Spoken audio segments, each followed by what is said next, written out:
Hello বন্ধুরা, আজকে আমি ইলিশ মাছ দিয়ে একটা রেসিপি নিয়ে এসেছি, যেটা খুব কম সময়ে ঘরে রাখা কম উপকরণে তৈরি করা যায়।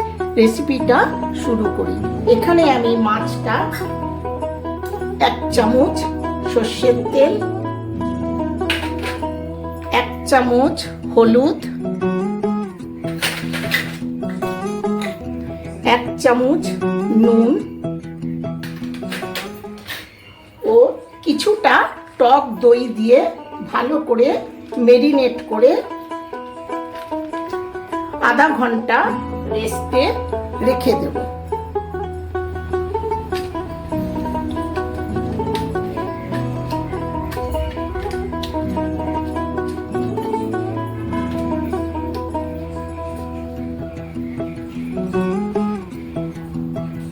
তারপরে এখানে আমি কিছুটা বেগুন কেটে নিয়েছি আর একটা মশলার পেস্ট আমি তৈরি করে নিচ্ছি।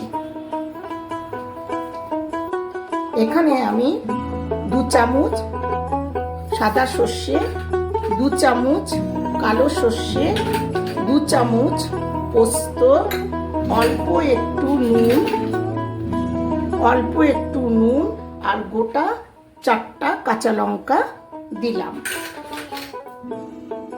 নারকেল 2 চামচ নারকেল কোড়া দিয়ে আমি ভালো করে একটা পেস্ট তৈরি করে নেব। নারকেলটা আপনাদের খেতে পছন্দ হলেই দেবেন। পেস্টটা আমি 2 বাটি জলে ভালো করে গুলে দিলাম, যেটা দিয়ে মাছের ঝোলটা তৈরি হবে।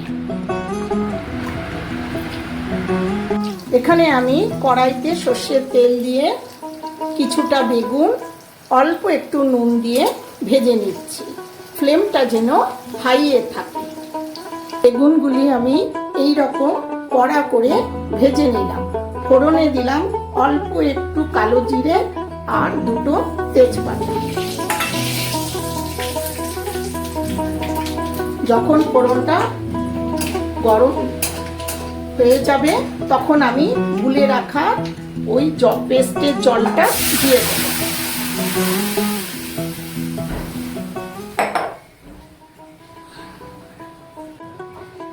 কালো জিরা তেজপাতাটা যখন ভালো করে ভাজা হয়ে যাবে তখন ওই গুলে রাখা জলটা আমি দিয়ে দিলাম।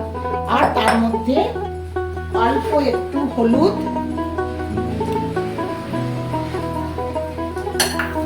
1 চামচের মতো নুন, 2টো চেরা কাঁচা লঙ্কা দিয়ে হাই ফ্লেমে 3-4 মিনিট ফুটিয়ে নেব। জলটা 3-4 মিনিট ফুটে গেছে। এরপর আমি মাছগুলি সব ঝোলে দিয়ে দেব।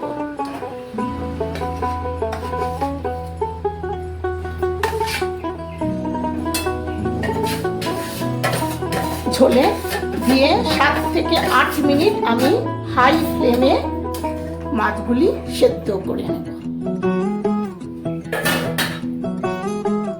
মাছগুলো সেদ্ধ হয়ে গেছে। এখন আমি ভেজে রাখা বেগুনগুলি ওপরে দিয়ে দিলাম আর 1 চামচ দিলাম কাঁচা তেল দিয়ে 3-4 মিনিট ফুটিয়ে নামিয়ে নিই।